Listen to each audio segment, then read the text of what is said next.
요한복음 1장 29절부터 34절까지의 말씀입니다. 이 말씀을 여러분과 제가 교독하도록 하겠습니다. 이튿날 요한이 예수께서 자기에게 나오심을 보고 이르되 보라, 세상 죄를 지고 가는 하나님의 어린 양 이로다. 내가 전에 말하기를 내 뒤에 오는 사람이 있는데 나보다 앞선 것은 그가 나보다 먼저 계심이라 한 것이 이 사람을 가리킴이라. 나도 그를 알지 못하였으나 내가 와서 물로 세례를 베푸는 것을 그를 이스라엘에 나타내려 함이라 하니라. 요한이 또 증언하여 이르되 내가 보매 성령이 비둘기같이 하늘로부터 내려와서 그의 위에 머물렀더라.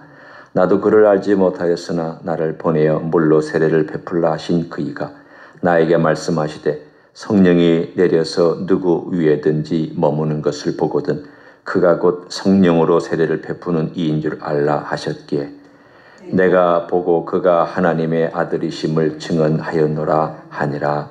아멘.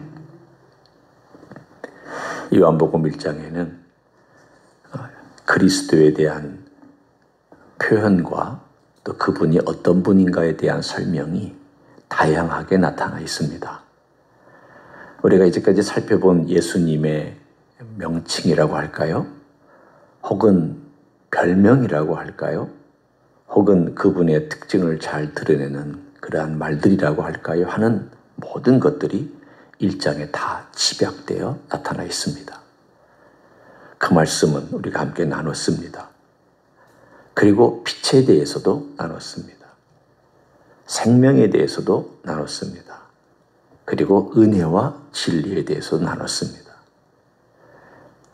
그런데 오늘 특별히 요한이 쓰고 있는 표현이 있습니다. 그것은 나보다 먼저 계셨다. 나보다 먼저 계셨다라고 하는 것은 사실은 태생으로 볼 때 말이 안 되는 일입니다. 예수님은 요한의 친척이고요. 또 요한보다 6개월 늦게 출생했습니다. 그리고 그 이야기는 누가복음 1장에 자세하게 나옵니다. 그러니까 한편으로 보면은 나보다 먼저 계시다. 그런데 30절에 말하기를 내가 전에 말하기를 내 뒤에 오는 사람이 있다. 한편으로는 뒤에 오는데 또 다른 편으로는 나보다 앞서 있다. 혹은 먼저 계시다. 이렇게 표현한 것은 그가 인간으로서 예수 그리스도의 탄생은 자기보다 늦지만 이분의 원래 존재는 나보다 훨씬 이전부터 존재하던 분이라고, 그래서 오늘 여기에 나보다 먼저 계신 분이라고 표현합니다. 예수님 스스로도 그렇게 표현했습니다. 우리가 요한복음 보면 이제 곧 나오겠지만 너 누구냐? 유대인들이 물었을 때 내가 아브라함보다 이전에 있었다 라고 얘기하니까 네 나이가 얼만데 그러냐? 참 우스운 얘기죠. 아니 아브라함과 예수님이 아브라함을 얘기했을 때 나이가 얼마냐라고 물어보는 건 참 이건 넌센스 대답 아닙니까? 그런데 예수님은 나는 있다 라고, 내가 야훼다라고 스스로 공언하셨습니다. 그걸 보고 사람들이 예수 그리스도를 불경죄로 죽이려고 했죠. 오늘 그 이야기의 일종의 뭐라고 그럴까요? 예수님 스스로 그렇게 말씀하신 것에 대하여 세례 요한이 얘기한 이야기를 1장에 이미 말씀하고 있습니다. 그러니까 이분은 이미 영원 전부터 존재하던 그 말씀이고, 이분은 인간의 탄생 이전부터 천지 창조 이전부터 존재하던 그분이라는 것을 요한복음 1장은 말씀합니다. 그런데 그분이 뭐가 아쉬워서 이 땅에 내려오셨느냐? 무엇 때문에 이 땅에 그렇게 오셔야만 했느냐? 왜 인간이 되셔야 했느냐? 구약에 보면 성자 하나님께서 나타나신 장면들이 몇 번 있습니다. 여러분은 어떻게 그것을 설교를 들으셨는지 혹은 어떤 공부를 했는지는 저는 잘 모를 수 있습니다. 하지만 적어도 제가 알고 있는 바 창세기 18장에 아브라함을 만나러 오셨을 때에 하늘의 존재 세 분이 있었죠. 그분의 한 분은 성자 하나님으로 보입니다. 나머지 두 천사는 소돔 그리고 고모라를 점검하기 위해서 내려갔어. 그때 하나님께서 나타나신 분입니다. 또 어디에서 분명히 그때 볼 수 있냐면 이 성자 하나님께서 삼손의 아버지 그 마노아에게 나타났을 때 그분은 제사를 받으시고 하늘로 올라가셨습니다. 그러나 내려와서 그 아들에게 아들이 있을 것이라고 말씀해 주셨던 분이었습니다. 이런 몇 군데에서 보면은 성자 하나님은 구약에서도 일하셨습니다. 그런데 뭐 때문에 신약에서는 그렇게 잠시 인간의 모습을 띠고 오시면 되는데 인간의 모습을 띠고 오는 정도에서 머무시지 않고 인간이 되셨냐라는 겁니다. 다릅니다. 인간의 모습을 띠고 잠시 오는 것과 인간으로 오는 것은 차원이 다르고 이야기가 다릅니다.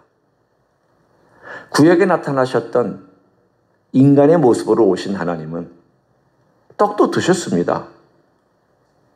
아브라함이 베풀어 놓은 우유 엉긴 요즘으로는 치즈 같은 거죠. 치즈도 드셨습니다. 놀라운 일이죠. 예수님은 치즈 맛을 아시고 치즈를 드셨으니까. 근데 그것도 구약에서 그랬습니다. 이해가 잘 안 되죠. 아니 예수님은 영 아니십니까? 근데 어떻게 구약에서 인간의 모습으로 나타나셔서 음식을 드셨습니까? 참 이해가 안 되는 대목입니다. 그러나 그렇게 하실 수 있었습니다. 아무 문제가 없습니다.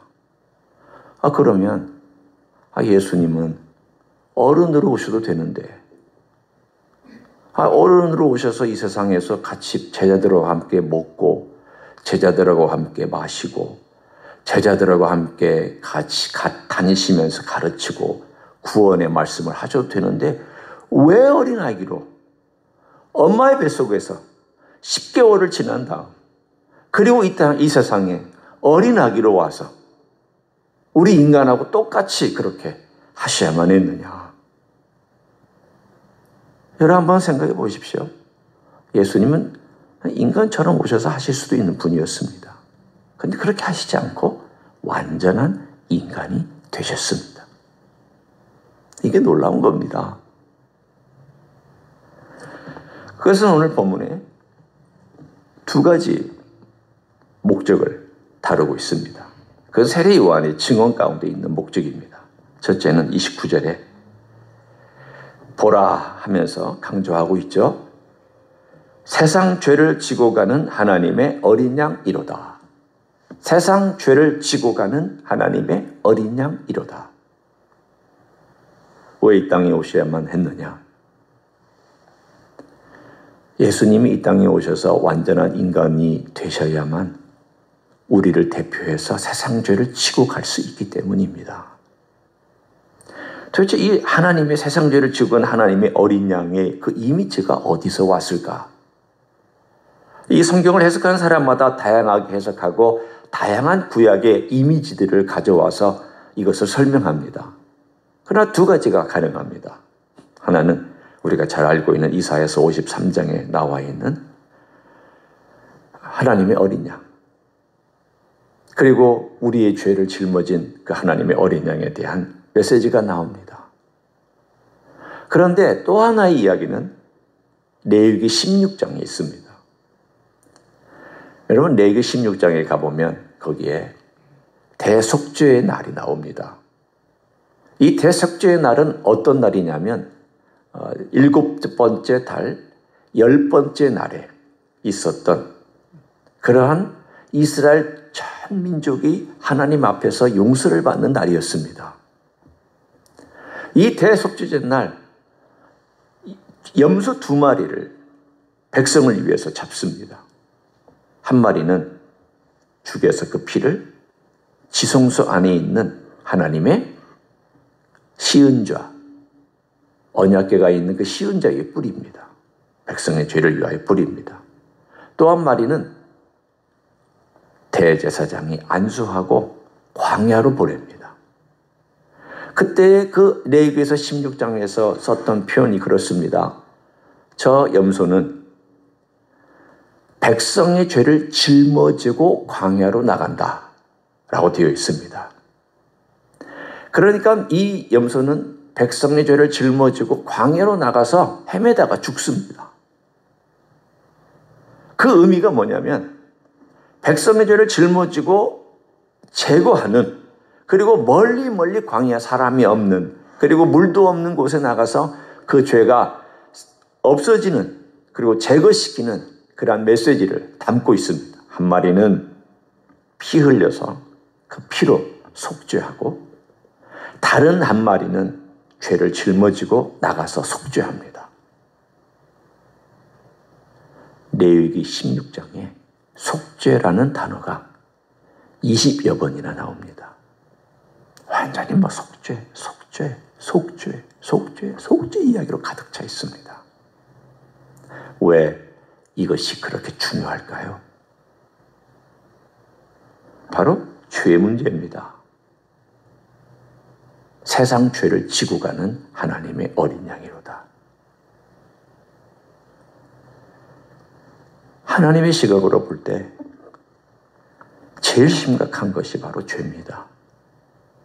우리의 시각으로는 죄가 그렇게 심각하지 않습니다.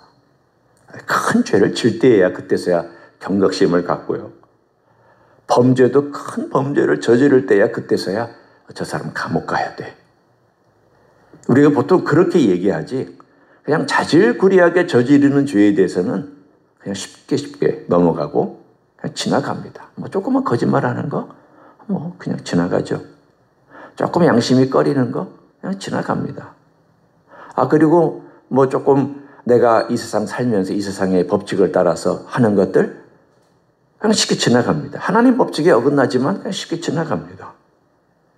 만일 그러한 모든 죄들을 가짓수로 만약에 헤아려 본다면, 저는 이 찬송가에 나오는 가사보다도 더 많은, 이 머리털보다 더 많던 내 죄가 라는 이 표현이 너무나도 맞는 표현이라고 저는 생각합니다.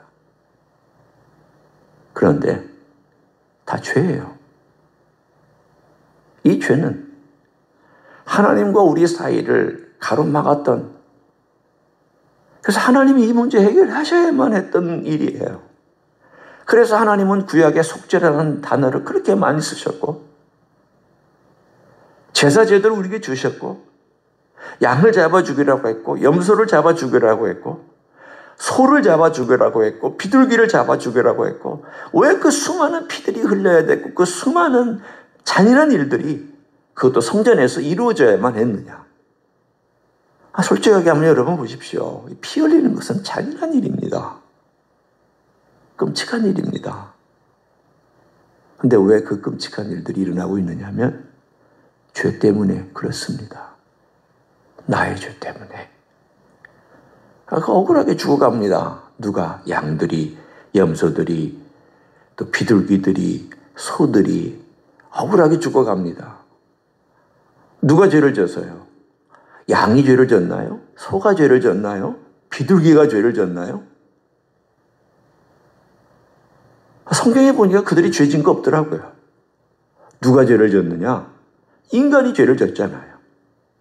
인간이 죄를 져서 그들은 억울하게 죽는 거잖아요.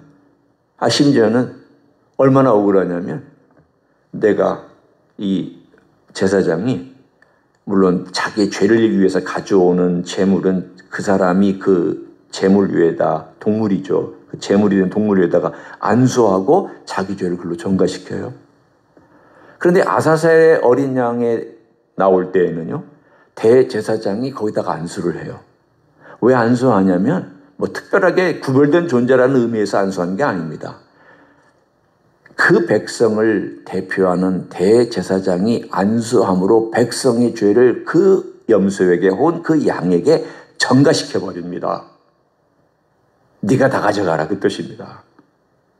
네가 다 가져가고 한 마리는 피 흘려 죽고 한 마리는 광야에 나가서 죽어라. 왜 이렇게 끔찍하고 잔인한 일이 일어났느냐? 죄 때문입니다. 하나님이 심각하게 생각합니다. 죄 문제는 심각합니다.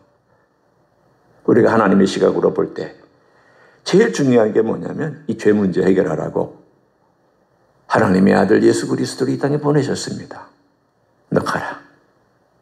네, 제가 가겠습니다. 가서 인간이 되어라.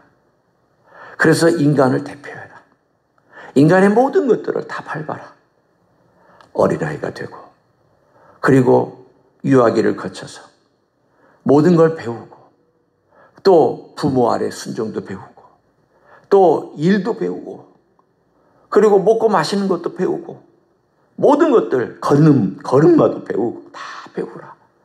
그래서 인간이 가지고 있는 그 모든 것들을 다 경험하고 인간이 짊어지고 가야만 했던 그 죄를 네가 짊어져라. 대신 죽어라. 그 짊어지고 가라. 그 목적을 위해서 하나님의 어린 양이 되어서 이 땅에 오셨습니다. 세례 요한은 이것을 성령의 감동으로 표현했습니다. 나는 몰라. 나는 이 사람이 누군지 몰랐어. 오늘 두 번이나 그런 얘기를 하잖아요. 나는 이분 그를 알지 못했는데 하나님께서 그렇게 말씀해 주시더라. 그리고 그를 보는 순간 세상 죄를 지고 하나님의 어린 양이라고 말했지만 동시에 성령이 그 위에 머무르는 것을 보거든 성령으로 세례를 베푸는 분이라는 것을 알아라.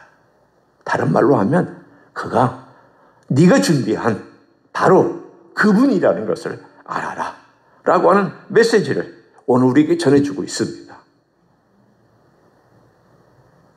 이 죄 문제는 하나님께 심각하기 때문에 하나님 스스로 해결하셔야만 했습니다. 왜 그렇습니까? 인간은요, 어둠에 있으면 어두운지 몰라요. 죄에 빠져 있으면 죄 짓는지 몰라요. 양심이 민감한 사람도 착한 사람도 죄 져요. 그런데 죄 짓는지 잘 몰라요. 착한 사람은 착해서 죄 짓는지 모르고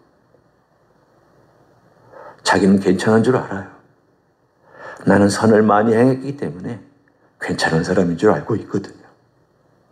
근데 하나님 앞에서 볼 때 그 죄는 다 아사셀 어린 양이나 하나님 앞에 피 흘려서 죽어가는 어린 양이나 매일매일 삶 가운데서 죽어가는 어린 양이나 번제로 드려지는 어린 양이나 속죄제로 드려지는 어린 양이나 속건제로 드려지는 어린 양이나 또 화목제로 드려지는 어린 양이나 모든 것들이 다 죄와 직접 연결되어 있습니다.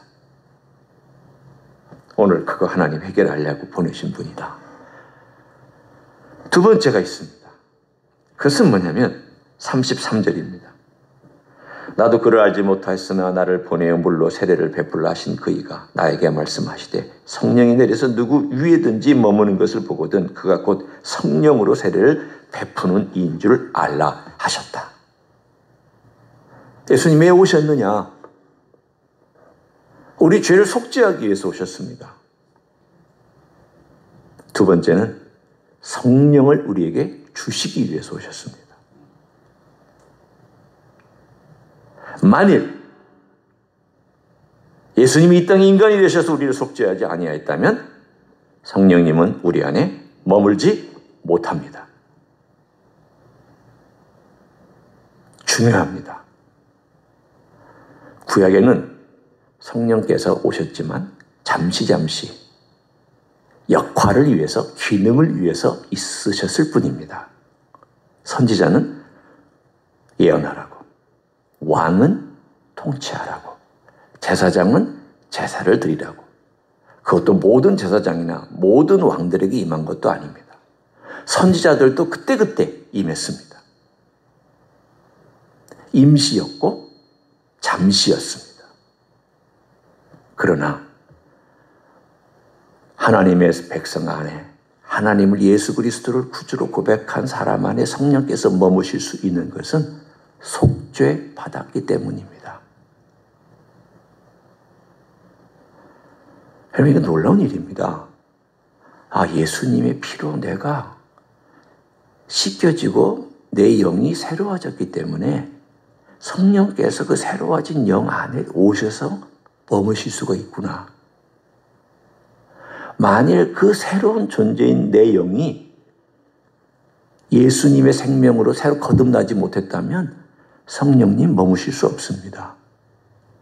그러면 성령님이 머무시려면 성령님이 머무시는 곳이 계셔야 되는데 그게 예수님의 보혈과 예수님의 십자가의 공로와 그 은혜로 말미암아 내가 거듭났잖아요. 예수님의 생명이 내 안에 들어왔잖아요. 그래서 내 영이 속사람이 됐잖아요. 속사람이 생겼잖아요. 그것을 중생이라고 얘기하잖아요. 그 중생을 했기 때문에 성령께서 나에게 들어오셔서 나와 함께 영원히 거하실 수 있게 되었습니다. 이 일을 위해서 예수님이 오셨다는 거예요. 그러니 이것은 하나님 편에서는 대단한 일이었고 우리 인류를 위해서 주신 최고의 선물입니다. 하나님 아버지께서 우리에게 주신 최고의 선물 둘, 우리 주 예수 그리스도와 성령님. 최고의 선물이에요. 이 선물보다 위대한 선물, 더 큰 선물 없습니다. 근데 이 선물을 여러분이나 제가 받고 있잖아요. 아니, 받았고 그리고 지금도 누리고 있잖아요. 얼마나 감사한지.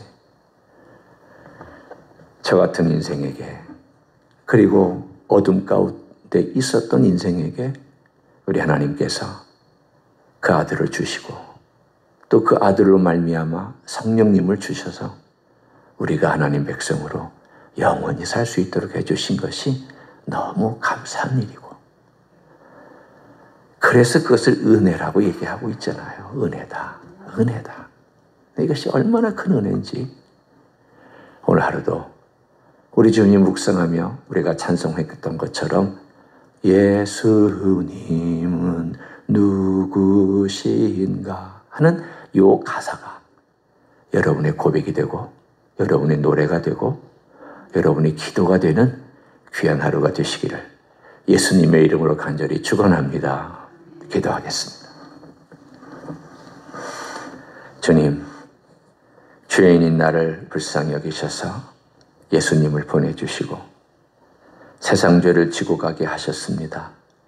나의 죄를 지고 가게 하셨습니다. 내가 피 흘려야 될 자리에서 예수님 피 흘리시고 내가 광야에서 헤매다 죽어야 될 자리에서 예수님은 그렇게 돌아가셨습니다. 아버지에게 버림받고 그리고 세상의 모든 사람들이 다 불쌍하게 여겼던 그 십자가 위에서 잔혹하게 죽임을 당하셨습니다. 이 모든 것이 나의 죄 때문이며 우리의 죄 때문이며 세상의 죄 때문입니다. 아버지는 죄를 이렇게 심각하게 예수님 위해서 심판하심으로 처리하셨습니다. 감사를 드립니다.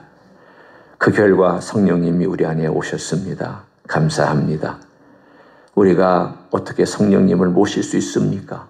나 같은 인생이, 나 같은 피조물이, 나같이 이렇게 어리석은 인생이 어떻게 하나님이신 성령님을 모시고 살 수 있습니까? 그러나 우리에게 성령님이 내려오신 것, 하나님의 약속이었고 이루신 성취였고 주신 선물이오니 감사를 드립니다. 오늘 하루도 예수님이 누구인지를 깊이 생각하며 그 예수님 때문에 감사하고 감격하는 하루가 되게 하여 주시옵소서. 이제는 우리 구주 예수 그리스도의 은혜와 하나님 아버지의 극진하신 사랑과 성령 하나님 교통하심의 역사가 오늘도 세상 죄를 지고 가는, 그래서 이미 그 죄를 다 지불하시고 이제는 하나님의 보좌 우편에 앉아 계시며 통치하시고 우리를 위하여 역사하시고 도움을 주시기를 원하시고 사랑하는 그러한 사랑을 베풀기를 원하시는 주님 앞에 더 나아가기를 원하는 이 자리에 참여한 모든 종들 위에와 주 임재 히스교회 위에와 이민교회들과 한국교회들과 선교사님들 위에 이제로부터 영원히 함께 하실지어다. 아멘.